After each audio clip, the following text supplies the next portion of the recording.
Once again, I welcome you all on my YouTube channel. Previously, we have discussed the concepts regarding construction of DC machine followed by its types. In this video, we are going to discuss questions related to generator characteristics. So if you are new to my channel, please subscribe it, and we have Telegram group as well. So I'll provide the link in the comment section. So kindly join that group as well. So without a further ado, let's begin with the video.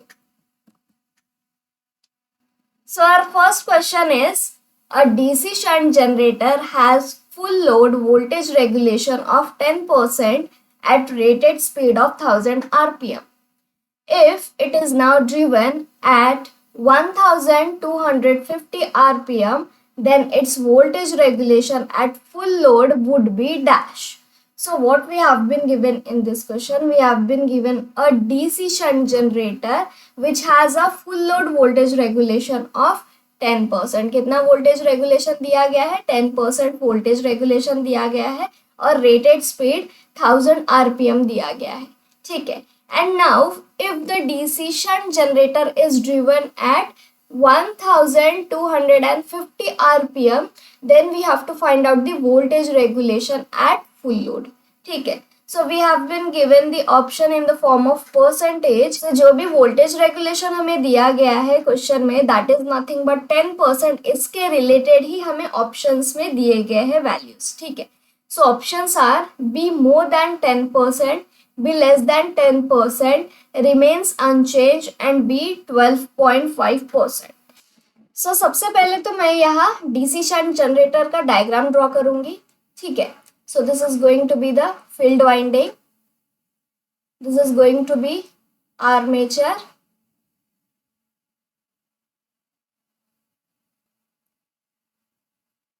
And here we have load. ठीक है. यहाँ load connected रहेगा. So load के across में जो voltage होने वाला है, that is going to be terminal voltage VT. This is armature, और जो भी वोल्टेज हमें मिलेगा internal voltage generated voltage, that is going to be E G. This is going to be I A. Here will get I L and here will get I S H. ठीक है. So this is nothing but the DC shunt generator. सो अगर मैं यहाँ E G का formula, that means E generated voltage या फिर internal voltage हम बोल सकते हैं, अगर इसका फॉर्मूला मैंने लिखा, so what is going to be the result? E is equals to VT plus IA RA. This is going to be the generated voltage of shunt DC generator. ठीक है. So as you all know कि जब मैंने आपको types of DC generator पढ़ाया था, in that I have told कि we have 3 different equations. So ये equation को आप कोई भी problem में use कर सकते हो. ठीक है. So first relation क्या था? It was nothing but E is equals to K phi omega. ठीक है. ये एक रिलेशन था. सो इस क्वेश्चन में हम इस रिलेशन को यूज करेंगे. K क्या है? K is nothing but proportionality constant. So from this you can be able to get that E is directly proportional to phi n. ठीक है. E is directly proportional to phi n. So this is equation number 1 and this is equation number 2, right? So you can substitute equation number 1 into equation number 2. So I'll get the value of VT plus IA RA is directly proportional to phi n. ठीक है. So ये कुछ आपको value मिलेगा. So from this you can get the relation as VT has direct relation with speed. ठीक है.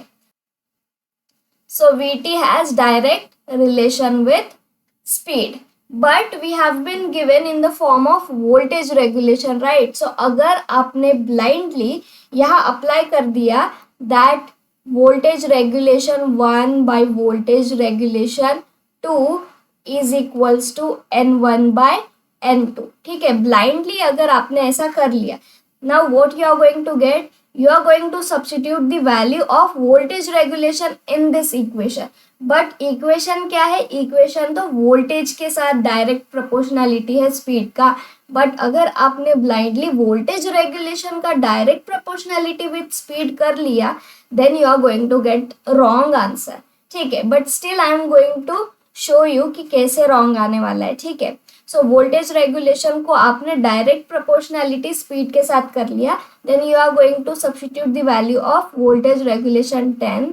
यह आपको फाइंड आउट करना है वोल्टेज रेगुलेशन, और स्पीड कितना दिया गया है, पहले तो 1000 था and later on it is 1250, right. So जब आप इसे सॉल्व करेंगे then you are going to get voltage regulation is equals to 12.5%. तो आपने देख लिया कि ये ऑप्शन में है, ऑप्शन नंबर डी में 12.5% है, तो आपको क्या लगेगा कि ये करेक्ट आंसर है, ठीक है. But in actual what is given, we have been given the relation proportionality with voltage and speed, ठीक है. वोल्टेज और स्पीड का रिलेशन है, ना कि वोल्टेज रेगुलेशन और स्पीड का. सो ये जो आंसर आपने निकाला है वोल्टेज रेगुलेशन का 12.5, ये गलत है, ठीक है. सो जो आंसर आएगा that is going to be voltage regulation तो आपको मिलेगा, यहाँ स्पीड है, राइट, स्पीड 1000 है और स्पीड बढ़ गया. So from this point we can conclude that voltage regulation would be more than 10%. क्यों ज्यादा होगा 10% से, बिकॉज स्पीड इंक्रीज हो रहा है ना. अगर स्पीड इंक्रीज हो जाएगा देन अगर आप फाइंड आउट करोगे वोल्टेज रेगुलेशन तो आपको मोर देन 10% ही मिलेगा, ठीक है. सो जो करेक्ट आंसर आता है it is option number A. So option number A is only correct answer for this. So I hope आपको ये समझ में आया होगा. Now moving towards our next question. So our next question is, consider the following statements regarding the magnetization characteristic of DC generator. So the options are, it represents the variation of field flux with field current, variation of open circuit terminal voltage with field current is independent of speed, it is nonlinear from 0 to rated field current resistance, it helps to determine the critical field resistance at a given speed, and last one is it always starts from origin, ठीक है. So this is all the statements we have been given regarding the magnetization characteristic of DC generator. So हम सबसे पहले तो discuss करेंगे कि magnetization characteristic of DC generator क्या होता है, ठीक है. So magnetization characteristic of DC generator को नो लोड कैरेक्टरिस्टिक्स भी कहा जाता है एंड ओपन सर्किट कैरेक्टरिस्टिक्स भी कहा जाता है, या फिर सैचुरेशन कैरेक्टरिस्टिक्स भी कहा जाता है. सो ये सारे के सारे नाम होते हैं मैग्नेटाइजेशन कैरेक्टरिस्टिक्स के, ठीक है. सो सबसे पहले we will discuss with the separately excited DC generator, ठीक है. So this is the characteristic of separately excited DC generator. So इसके केस में क्या दिया गया है that you can see this is this first one, ठीक है. This first one is the magnetization characteristic of separately excited DC generator. So here you can see that the curve is not starting with the zero position. क्यों zero position से start क्यों नहीं हो रहा है? Because there will be certain residual flux present in the separately excited DC generator. ठीक है, अगर field current IF 0 भी कर दिया जाए, ठीक है, field current अगर 0 भी कर दिया जाए then also flux is directly proportional to phi f, right. So अगर flux at that point अगर 0 भी हो जाए but still there will be certain residual flux present. So because of that residual flux there will be certain generated voltage which is nothing but Eg. This is due to the residual flux, ठीक है. residual flux के वजह से ही हमें कुछ initial condition में voltage मिल जाता है, ठीक है. So जैसे जैसे हमने फील्ड का करंट इंक्रीज कर दिया, if the field current is slowly increase then there will be the increment in the phi. अगर फाई इंक्रीज हो गया then the generated voltage is going to get increase, ठीक है. बट अगर field current increase होते होते एक ऐसे पॉइंट पे आ जाएगा where there will be no changes in the flux, so at that point we can say that it has reached to the saturation point. और अगर हमने field current को और ज़्यादा increase कर दिया beyond the saturation then the flux is going to be constant beyond the saturation, so आपको जो Eg मिलेगा that is going to be constant only, ठीक है। Eg आपको कांस्टेंट मिलेगा, so at that point you are going to get constant value only अगर further आपने field current को इंक्रीज कर दिया, ठीक है। सो आई होप आपको ये समझ में आया होगा no load characteristic for separately excited DC generator. So now we will talk about the shunt DC generator. So shunt DC generator के केस में क्या होने वाला है, so as you all know shunt DC generator के case में whenever there will be no load, ठीक है, नो लोड के कंडीशन में still the armature is connected with the field of shunt generator.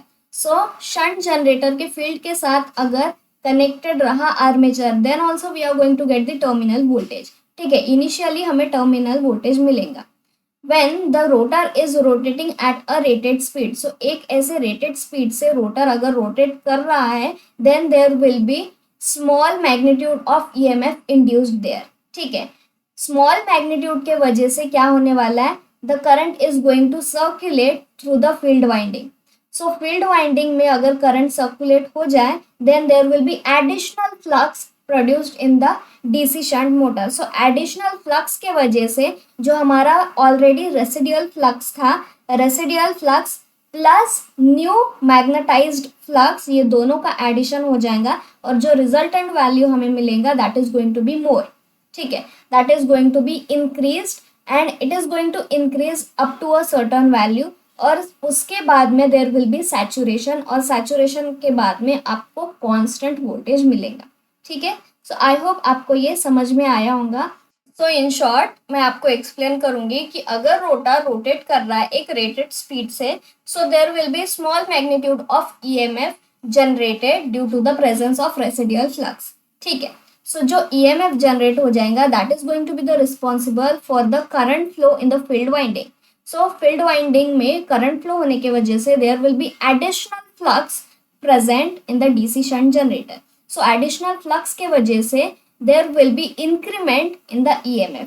So slowly the voltage is going to increase and it will reach to a certain point. So उस point के beyond में अगर हमने और ज़्यादा field current को increase कर दिया then the EMF generated will be remains constant, ठीक है। So I hope आपको शंट डीसी जनरेटर के कैरेक्टरिस्टिक के बारे में समझ में आया होगा। जो शंट डीसी जनरेटर का कैरेक्टरिस्टिक था it is similar to the compound DC generator, ठीक है। सो शंट डीसी जनरेटर का और कंपाउंड डीसी जनरेटर का सेम कैरेक्टरिस्टिक है। So I am not going to explain further related to the compound DC generator.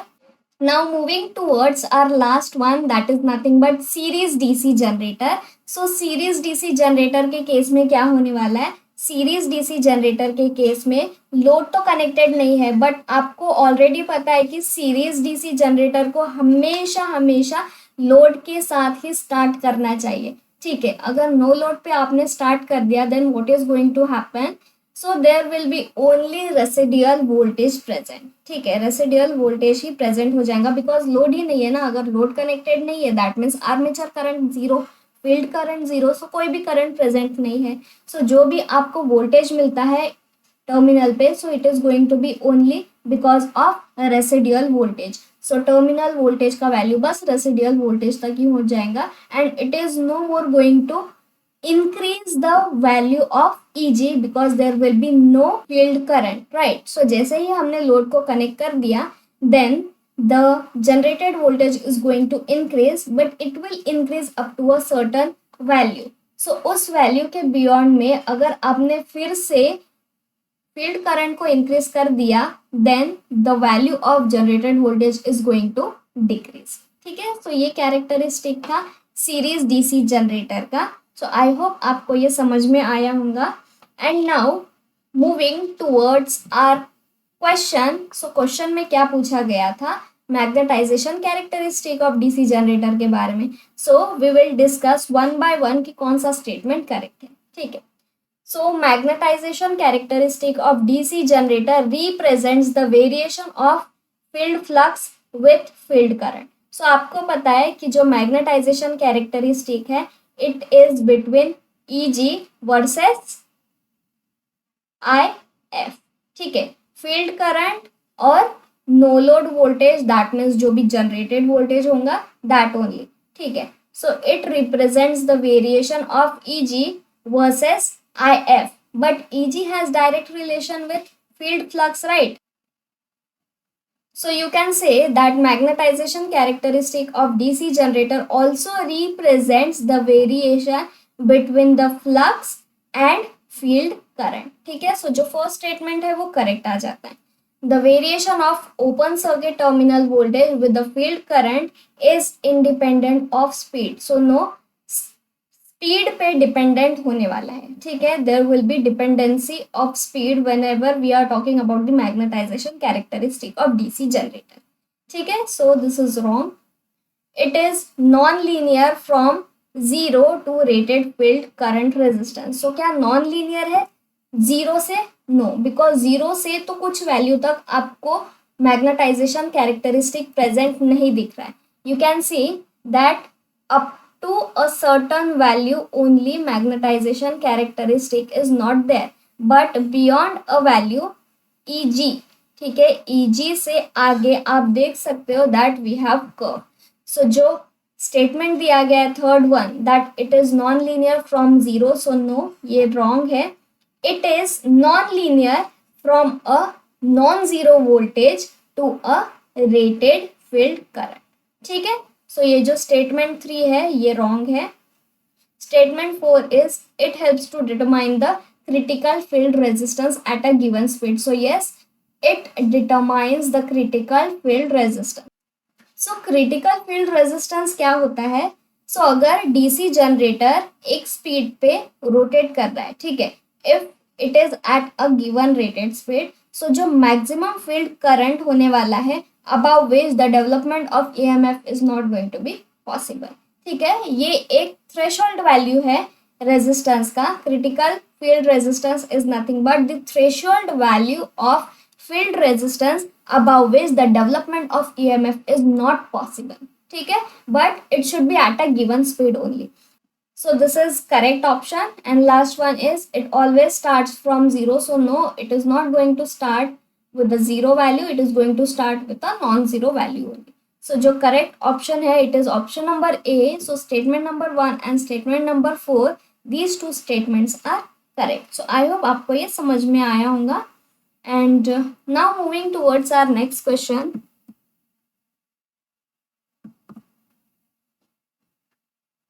So our next question is, in a DC series generator, the terminal voltage with increase in load will dash. So options are decrease, second one is increase gradually and then stay at rated voltage, third one is increase to rated voltage and then may decrease, and last one is remain nearly constant. So what we have been given in this question that अगर DC series generator का load increase कर दिया जाए तो terminal voltage में क्या effect होने वाला है that we need to know, ठीक है. So I just show you DC series generators characteristic.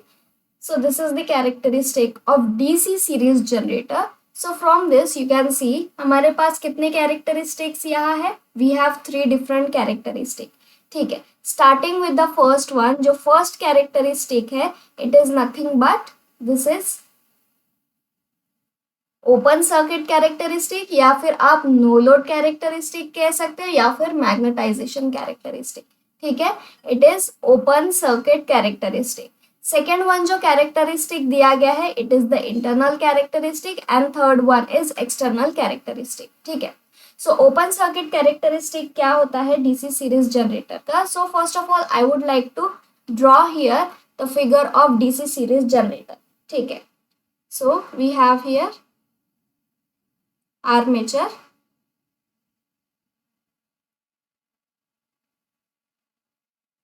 Armature में क्या रहता है? आर्मेचर में will be having armature resistance and will be having internal voltage, ठीक है. So I just write here R A and this is going to be E G, ठीक है. Then we have field winding, ठीक है. सो series field winding and last one will be having here load, ठीक है.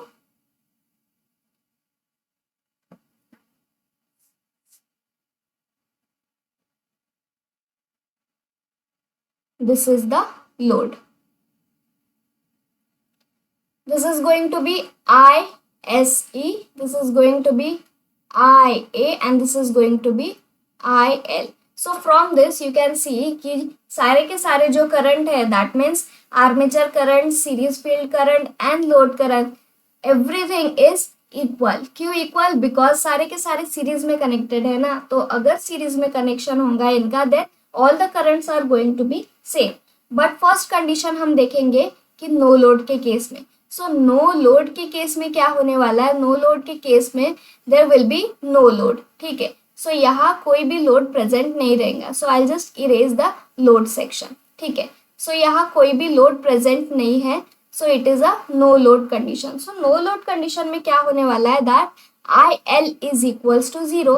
So I L का value तो zero हो जाएगा. सो अगर आई एल का वैल्यू जीरो हो जाएगा, दैट मीन्स जो फील्ड करंट हो जाएगा that is also zero. So अगर फील्ड करंट जीरो होगा then there will be no flux. So जो भी फ्लक्स प्रेजेंट होगा that is going to be the residual flux only. ठीक है, so only residual flux will be present whenever the field current is equals to zero. So जो भी आपको terminal voltage मिलने वाला that is going to be generated voltage only. ठीक है, so terminal voltage is equals to generated voltage. So in the characteristic you can see that we are getting this point. ठीक है, so it is nothing but the generated voltage which is nothing but the terminal voltage as well. ठीक है, क्यों? Because no load है ना. No load के case में हमारे पास लोड करंट प्रेजेंट नहीं होगा. ठीक है, अगर लोड करंट प्रेजेंट नहीं होगा देन ओवरऑल जो सीरीज करंट मिलेगा that is going to be the zero. अगर सीरीज में ही करंट नहीं जा रहा है तो फिर फ्लक्स कैसे प्रोड्यूस होगा? सो जो भी रेसिडुअल फ्लक्स प्रेजेंट होगा बिफोर एक्साइटेशन वही प्रेजेंट होने वाला है. एंड जो भी आपको टर्मिनल वोल्टेज मिलेगा that is going to be equals to the generated voltage. That's why in open circuit characteristic you can see that the characteristic has started with certain value which is nothing but a residual value. So ये residual that means no load voltage पे characteristic start हो रहा है. ठीक है, और जैसे जैसे हमने लोड को इंक्रीज कर दिया. ठीक है, so now what I have to do here, I am going to erase this section and I am going to connect a load here. ठीक है, so जैसे मैंने यहाँ लोड कनेक्ट कर दिया then there will be flow of current. So यहाँ से load current flow हो जाएगा IL. So now I am going to explain you the external characteristics. So external characteristics क्या होने वाला है? So external characteristic is nothing but the characteristic between the voltage and load current. ठीक है, so external characteristic, it is the characteristic between the terminal voltage and load current. सो जैसे ही हमने load को कनेक्ट कर दिया then what is going to be happen? So जैसे ही हमने अगर लोड को कनेक्ट कर लिया then there will be load current. ठीक है, सो लोड करंट जैसे जैसे इंक्रीज होगा वैसे वैसे आपको फील्ड करंट मिलेगा. ठीक है, there will be increment in field current as well. So जैसे जैसे फील्ड करंट इंक्रीज हो जाएगा there will be more flux. ठीक है, सो फ्लक्स क्या हो जाएगा? फ्लक्स भी इंक्रीज हो जाएगा. सो अगर फ्लक्स इंक्रीज हो जाएगा then you all know that E has direct relation with phi n. So अगर फ्लक्स का वैल्यू इंक्रीज हो जाएगा then the internal voltage is also going to get increase. ठीक है, सो इंटरनल वोल्टेज भी increase हो जाएगा and we are going to get more terminal voltage. So terminal voltage में भी इंक्रीमेंट होने वाला है. ठीक है, but it is up to a certain value. Certain value तक ही आपको इंक्रीमेंट मिलेगा और जैसे ही कुछ value that means beyond saturation value, here you can see external characteristic. So इस पॉइंट तक ही आपको इंक्रीमेंट मिलने वाला है वोल्टेज का. ठीक है, as you can see the voltage is increasing up to this value.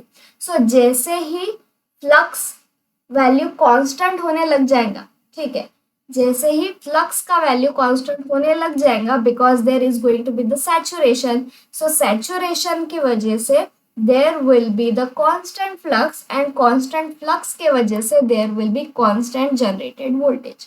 ठीक है, so I just write here that beyond saturation flux will be constant. ठीक है, सो फ्लक्स कांस्टेंट के वजह से आपको जनरेटेड वोल्टेज भी कांस्टेंट मिल जाएगा। सो जैसे ही आपने टर्मिनल वोल्टेज को फाइंड करना चाहा, then what you are going to get, you are going to get Eg minus IA and overall R, जो भी आपको equivalent that means RA and RF जो भी आपको मिलेगा, I am going to consider as R only. So Eg तो हमारा constant है, ठीक है, ये कांस्टेंट है और आपको फाइंड आउट करना है VT का वैल्यू। सो Eg कांस्टेंट है, देन जो सेकेंड टर्म आने वाला that is going to be more dominating. So more domination के वजह से there will be decrement in the terminal voltage, ठीक है। सो टर्मिनल वोल्टेज पे डिक्रीमेंट मिलेगा and this is how the characteristic is going to take the path, ठीक है। क्या होने वाला है, it is going to get decrease, decrement होने वाला है, ठीक है। सो आई होप आपको यहाँ तक समझ में आया होगा। So one more time I am going to explain कि अगर नो लोड होगा देन नो लोड पे जो भी आपको टर्मिनल वोल्टेज मिलेगा that is going to be equals to the generated voltage. So अगर आपने लोड को अप्लाई कर दिया देन एक्सटर्नल कैरेक्टरिस्टिक से आप फाइंड आउट करोगे कि टर्मिनल वोल्टेज में क्या चेंजेस होने वाले हैं, ठीक है। सो जैसे जैसे हमारा लोड करंट इंक्रीज हो जाएगा, लोड करंट इंक्रीमेंट के वजह से आपको फील्ड करंट में भी इंक्रीमेंट मिलेगा। अगर फील्ड करंट इंक्रीज हो गया then there will be increment in the flux. So flux के इंक्रीमेंट के वजह से you are going to get more generated voltage. So अगर जनरेटेड वोल्टेज इंक्रीज हो जाए then you are going to get the more terminal voltage, ठीक है। Terminal voltage increase हो जाएगा with the increment in the load. But अगर beyond saturation point तक हम देखेंगे, सो सैचुरेशन के बाद में क्या होने वाला है, सैचुरेशन के बाद में आपको कांस्टेंट फ्लक्स मिलेगा, फ्लक्स में कोई भी चेंजेस नहीं होंगे, ठीक है, बिकॉज वहाँ सैचुरेशन हो गया है। सो सैचुरेशन की वजह से फ्लक्स तो कांस्टेंट मिलेगा and also you are going to get E constant. So E constant के वजह से जब आप VT का फाइंड आउट करोगे value then you are going to get the decrement in the value of terminal voltage with the increment in the load current.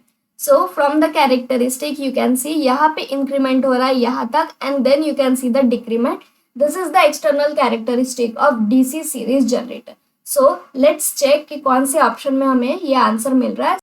So the terminal voltage with increase in the load will increase to a rated value and then it may decrease. So जो correct answer है that is going to be the option number C. So option number C is only correct answer for this. So I hope आपको ये सारा का सारा explanation भी समझ में आया होगा.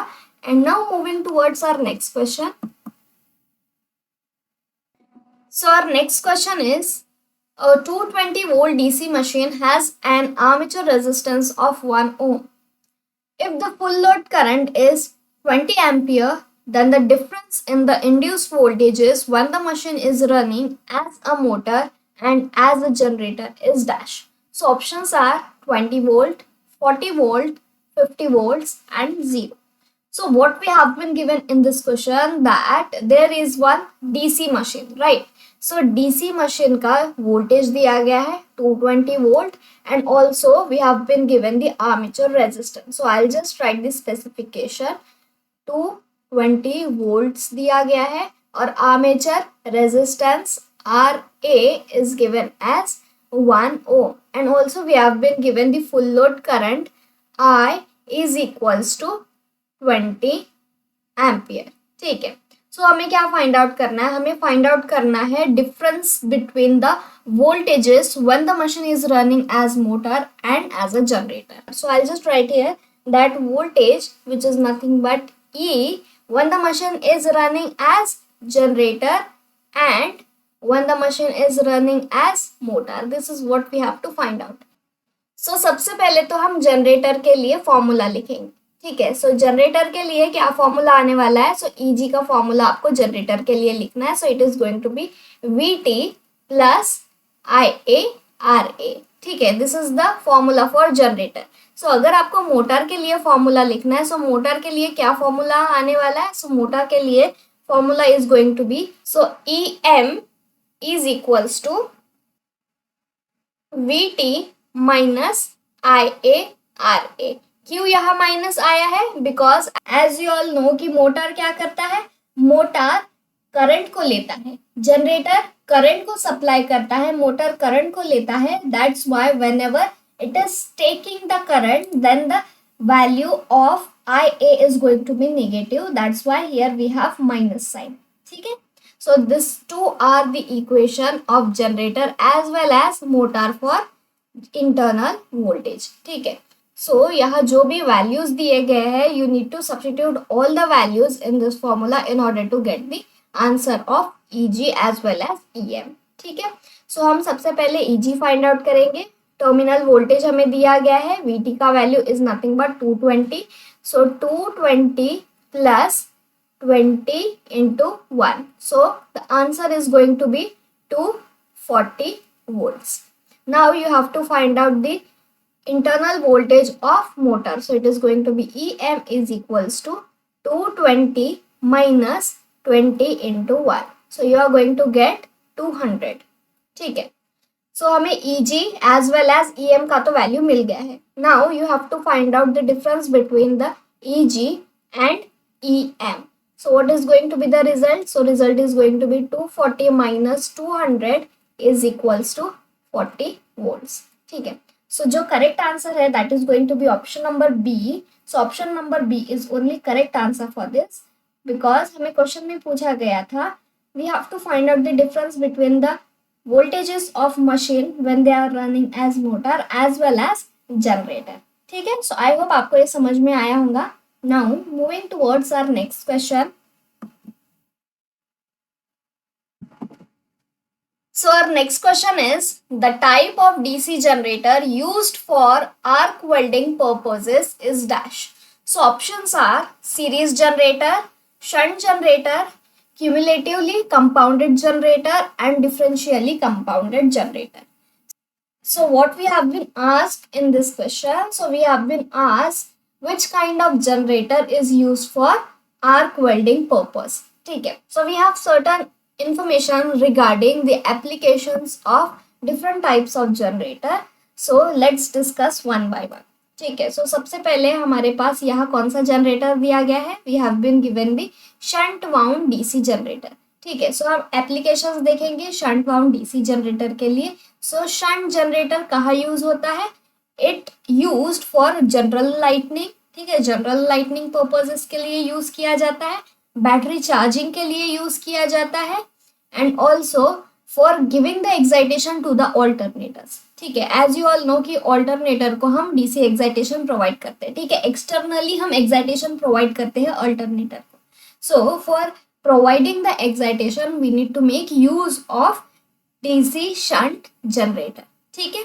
And last one is अगर छोटे छोटे small power supply के लिए किसी generator का usage चाहिए then we can make use of shunt wound DC generator. ठीक है. So these are all the applications of shunt wound DC generator. Now moving towards our next application which is nothing but series wound DC generator. So series wound DC generator कहाँ हम use करते हैं? We make use at the locomotives. ठीक है. So they are used for supplying the field excitation current in DC locomotives for regenerating braking. So series wound DC generator का कहाँ पे usage होता है? It has more usage at locomotives. ठीक है. So whenever you have to supply the field excitation current to the locomotives regenerating braking के लिए then you can make use of series wound DC generator. ठीक है. This kind of generator is also used for voltage booster. क्यों voltage booster के लिए use किया जाता है? Because as you all know कि starting में whenever there is no load, so no load के केस में जो terminal voltage हो जाएगा it is equals to the generated voltage. But जैसे जैसे लोड को हमने इंक्रीज कर दिया then there is going to be the increment in the terminal voltage. So क्यों टर्मिनल वोल्टेज में इंक्रीमेंट हो रहा है? Because there is rise in the field flux. ठीक है. फील्ड फ्लक्स के वजह से टर्मिनल वोल्टेज में इंक्रीज हो रहा है. सो जो सीरीज जनरेटर है ये बेस्ट रिकमेंडेड होता है for voltage boosting application. And last one we have here is used in series arc lightning. So ये सीरीज आर्क लाइटनिंग के लिए भी यूज किया जाता है. ठीक है. And now last one we have here is the application of compound wound DC generator. So compound wound DC generator में we have two different types of generator. First one is cumulative compound and second one is differential compound. ठीक है. So we have different applications of cumulative as well as we have applications for differential. ठीक है. So starting with the cumulative compound. So cumulative compound wound DC generator कहाँ use किया जाता है? Generally they are use for lightning, they are used for driving a motor, they are used for power supply purpose and also for heavy power services. ठीक है. सो ये सारे के सारे तो हम यूज कर सकते हैं, but mostly whenever there is over compounded generator, at that time only we can make use of such kind of cumulative compound wound generator. ठीक है.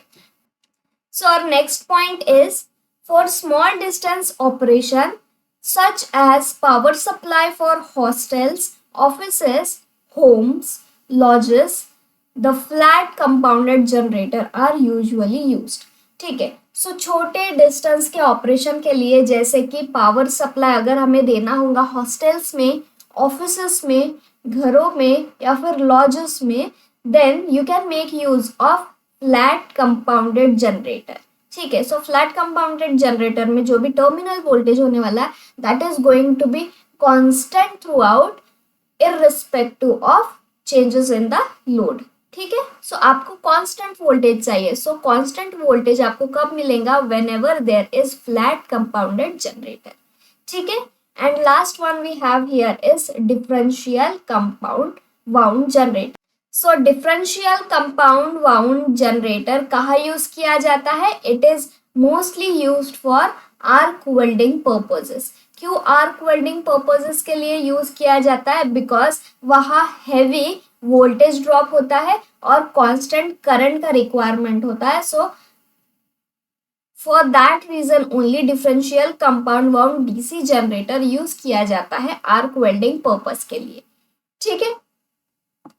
So now moving back to our question, we have been asked related to arc welding purpose. So arc welding purpose के लिए हम कौन से type का DC generator use करते हैं? So we use differentially compounded generator. So I hope आपको different types of DC generator के एप्लीकेशन समझ में आए होंगे. So अगर आपको पूछा जाए कि कौन सा एप्लीकेशन कौन से टाइप ऑफ जनरेटर के लिए होता है, then I know you can be able to answer that question. ठीक है. Now moving towards our next question.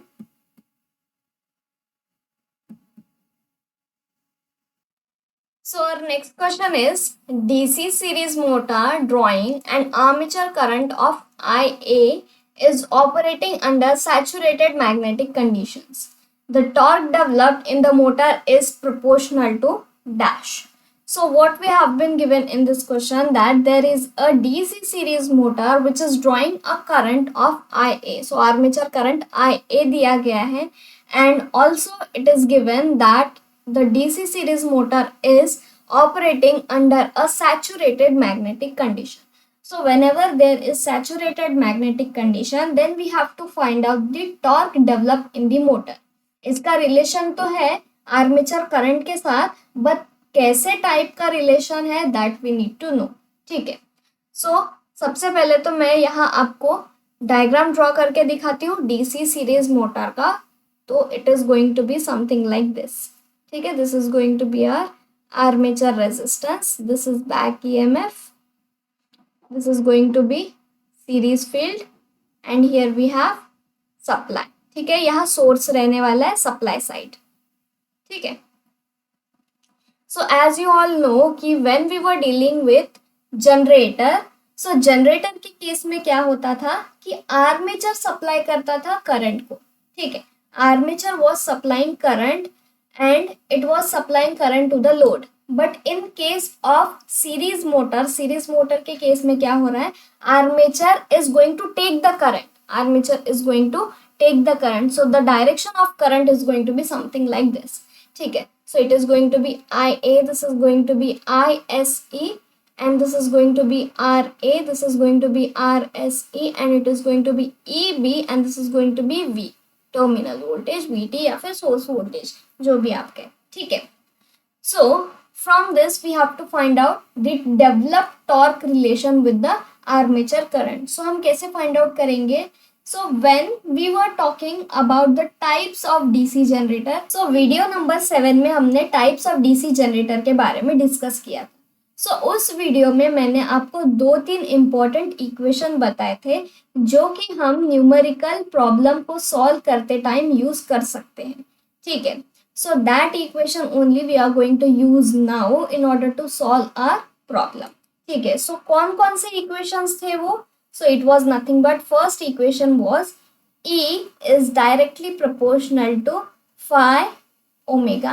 Second equation था torque is directly proportional to phi IA. So इस क्वेश्चन में हम बस यही इक्वेशन को यूज करेंगे. ठीक है.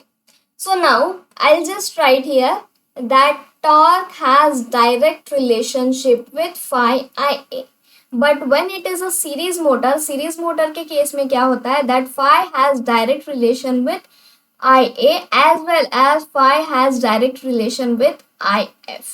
ठीक है. So I am going to use this relation and I am going to substitute phi value as I A and I will just write that torque is directly proportional to I A into आई ए. क्यों मैंने 2 बार आई ए लिखा?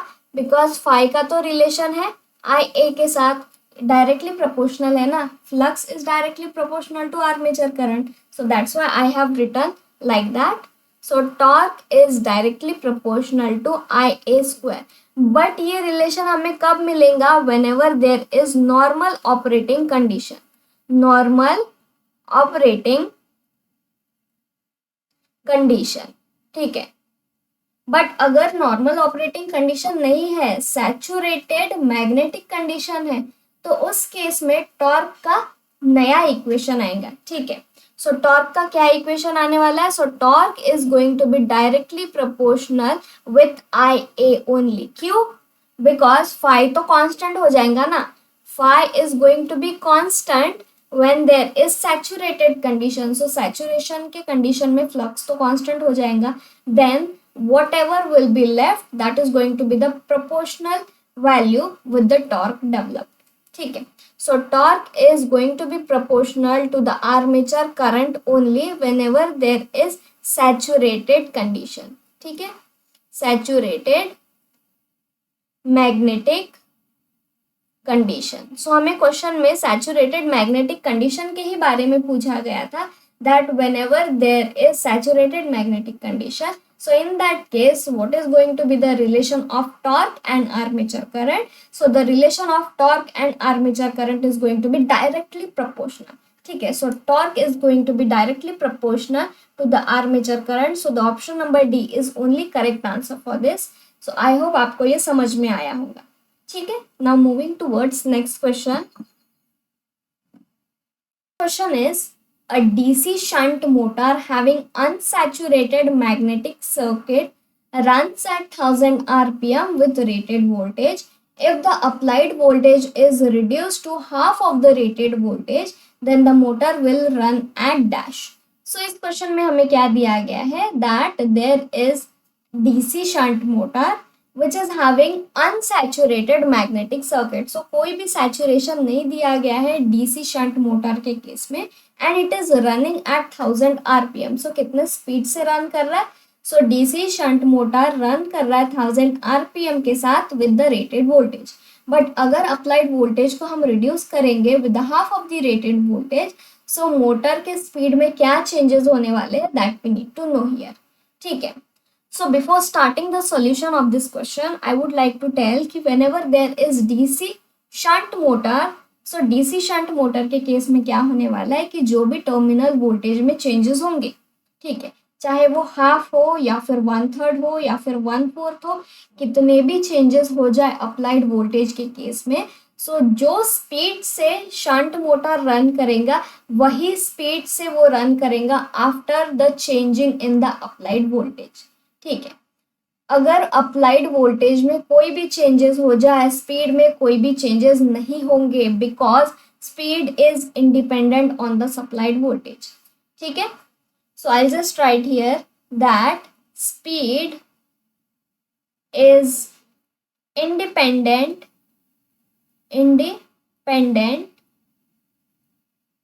of supply voltage. So यहाँ क्या हो रहा था, supply voltage में change हो रहा था and it was reduce to the half of the rated voltage. So पहले तो वोल्टेज V था बट वोल्टेज को रिड्यूस किया गया है हाफ से. तो स्पीड पहले n थी तो क्या कोई स्पीड में चेंजेस होने वाले हैं? So no, there will be no change in the speed.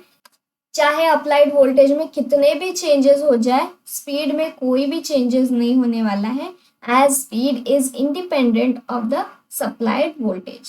ठीक है, सो जो आंसर है that is going to be option number B. So option number B is only correct answer for this. ठीक है, so I hope आपको ये समझ में आया होगा.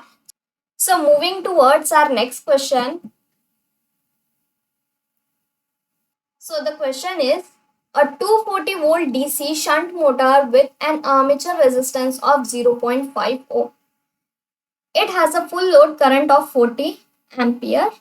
Find the ratio of stalling torque to the full load torque when a resistance of 1 ohm is connected in series with the armature. So what we have been given in this question that 240 volt DC दिया गया है to the shunt motor और resistance कितना दिया गया है, armature resistance is nothing but 0.5. So I just write here that V is equals to 240 volt and armature resistance is equals to 0.5 और full load current कितना दिया गया है. So full load current is going to be 40 ampere. ठीक है, so what we have to find here, we have to find out the ratio of the torque. But कौन से torque, ratio of the stalling torque to the full load torque only when the resistance of 1 ohm is connected in series with the armature. So external resistance हमें connect करना होगा. resistance कितना value है, it is nothing but 1 ohm. So external resistance का value है 1 ohm. We have to connect this resistance in series with the armature, then only we have to find out the ratio of stalling torque to the full load torque. ठीक है, तो stalling condition क्या होता है, stalling condition is nothing but E should be 0. E का value 0 होना चाहिए and speed का भी वैल्यू 0 होना चाहिए. ठीक है, E का वैल्यू 0 होना चाहिए एंड स्पीड का भी वैल्यू 0 होना चाहिए. सो अगर मैं यहाँ इक्वेशन लिखूं वोल्टेज का, so V is equals to E plus IA RA. ठीक है, so from this you can say कि E का तो वैल्यू 0 है. ठीक है, E का तो वैल्यू 0 है. So we are going to get V is equals to IA RA. Right, so V is equals to IA RA. But हमें एक्सटर्नल रेजिस्टेंस भी तो कनेक्ट करना होगा. सो एक्सटर्नल रेजिस्टेंस जब आप कनेक्ट करोगे in series with the armature, then what is going to be the equation? So equation is nothing but after connecting the external resistance. ठीक है, so external resistance के connection के बाद में जो आपको वोल्टेज मिलेगा that is going to be IA RA plus R external. ठीक है, so this is going to be the equation. Now you have to solve the value and you have to find out the value of armature current at stalling condition. So I'll just write here IA at stalling condition is equals to V divided by RA plus R external. So voltage का तो value 240 दिया गया है. Resistance आप substitute कीजिए 0.5 plus 1. So overall जब आप इसे सॉल्व करेंगे then you are going to get 160 ampere. ठीक है, सो करंट कितना निकल के आया, करंट तो 160 एम्पियर निकल के आया है when ever there was stalling condition. और फुल लोड करंट कितना दिया गया है, हमें ऑलरेडी क्वेश्चन में दिया गया है full load current was 40 ampere. ठीक है, सो फुल लोड करंट और स्टॉलिंग करंट तो हमें मिल गया है. So we have one relation that torque is directly proportional to phi IA. ठीक है, but as it is a shunt motor, so shunt motor के केस में क्या होता है, शंट मोटर के केस में जो हमारा फ्लक्स होता है इट इज नियरली कांस्टेंट. ठीक है, it is nearly constant. So we are going to get the value that T is directly proportional to IA. So please substitute the value of torque and armature current then you can be able to get the ratio of stalling to the full load torque. So I'll just write here that T stalling to the T full load is equals to I stalling to the I full load. ठीक है, आई stalling का क्या value निकल के आया है, आई stalling का value 160 है and full load current is 40. So overall ratio आपको निकल के आएगा 4.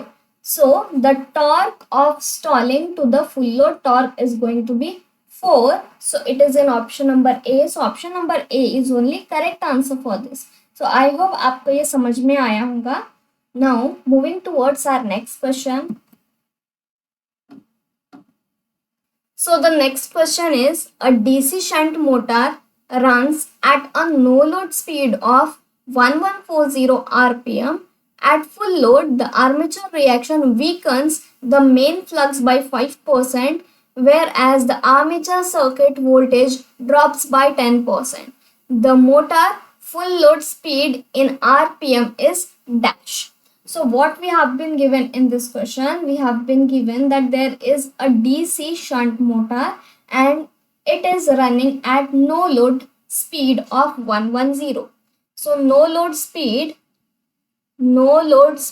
we have been given 1140 rpm. ठीक है. So at full load, armature reaction is going to weaken the main flux by 5%. So whenever load is connected to DC shunt motor, उस case में क्या होने वाला है, जो हमारा मेन फ्लक्स रहेगा that is going to decrease by 5% and also voltage is going to drop by 10%. ठीक है. So I'll just write here that at full load के केस में क्या होने वाला है, फुल लोड के केस में फ्लक्स का वैल्यू डिक्रीज होने वाला है बाय 5%. 5% से फ्लक्स का वैल्यू डिक्रीज हो जाएगा and also there is going to be the voltage drop and voltage is dropping by 10%. ठीक है, वोल्टेज में भी ड्रॉप आ रहा है एंड फ्लक्स में भी ड्रॉप आ रहा है. सो इनिशियल फ्लक्स का वैल्यू क्या होना चाहिए, इनिशियल फ्लक्स का वैल्यू 5 होना चाहिए एंड इनिशियल वोल्टेज का वैल्यू क्या होना चाहिए, सो इनिशियल वोल्टेज का वैल्यू ई होना चाहिए. But after dropping at full load flux का वैल्यू डिक्रीज हो रहा है 5% से, then the new value is going to be 0.95 times of 5. ठीक है, ड्रॉप होने के बाद जो वैल्यू आने वाला है 5 का, it is going to be 0.95 और जो वोल्टेज ड्रॉप 10% से डिक्रीज होने वाला है that is going to be 0.9 times of E.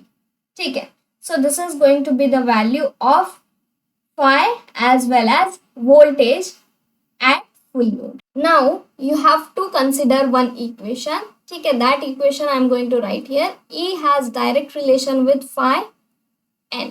ठीक है, now E1 by E2 is equals to phi 1 by phi into n1 by n2.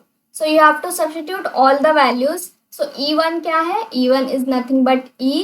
E2 का value है 0.9 E.